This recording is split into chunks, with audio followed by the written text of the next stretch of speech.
morning for the Sydney Hobart Yacht Race. In fact, it already is right here.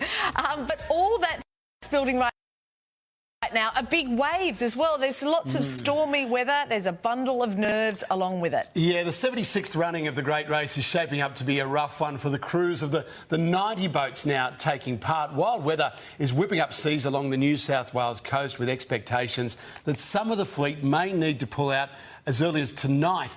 And don't expect anywhere near race record times. There are strong currents and southerly winds they're going to have to bash into that'll work against any idea of smooth sailing to Hobart. So I hope that's got you excited, Mike. All right, so what else would? I mean, it is such an exciting race, but it does come with that real edge of concern. For the very latest, we're joined now by Commodore of the Cruising Yacht Club of Australia, Noel Cornish. Morning, Noel. Wow, it sounds like it's going to be a chopping and certainly challenging start to the race. Well, it is. The Rolex Sydney Hobart Yacht Race is normally a great adventure, and this is shaping up to be one of those as well. Hey, Noel, a lot of people would remember back to those terrible conditions of 1998 and how that race unfolded. I guess the crews aren't facing anything quite that severe this time, but we understand that maritime rescue crews are on standby, as they are every year, right? That's it. The 98 race is something that's nothing like what we're looking for in this weather pattern today. This is a normal southerly event that would come through usually sometime during this race.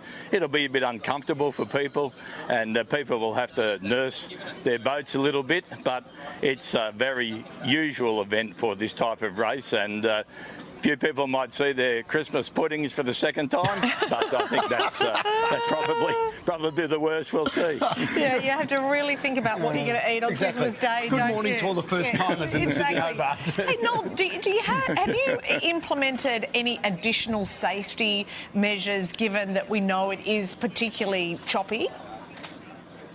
Oh, these crews are well trained, and the safety measures that we have in place are all there for these sort of circumstances. What we're seeing today is very normal as a weather pattern, so I would expect the crews and the boats will be able to handle these conditions. Yeah, okay. There may be some issues for occasional boats, but this is not a particularly nasty weather pattern or anything like that. It's normal. All right, now let's get to the important questions. I understand you've got to be a little bit impartial, but I know that you know a lot. Who do you like for A, line honours, and B, handicap in this race?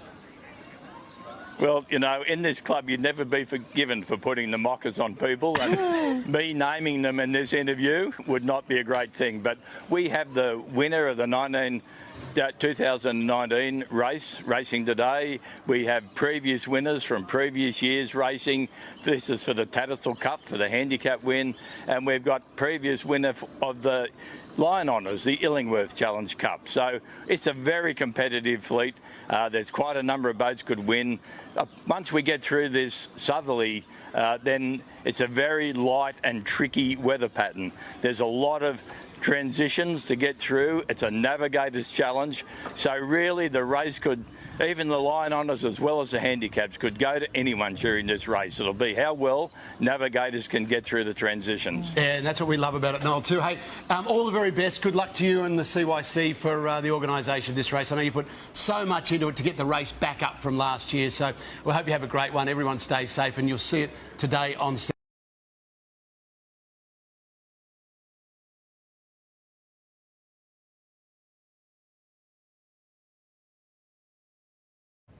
The Min River crew has become the latest to withdraw from the Sydney Hobart race. The exit, though, isn't due to a COVID result. Instead, the skipper has suffered a hand injury.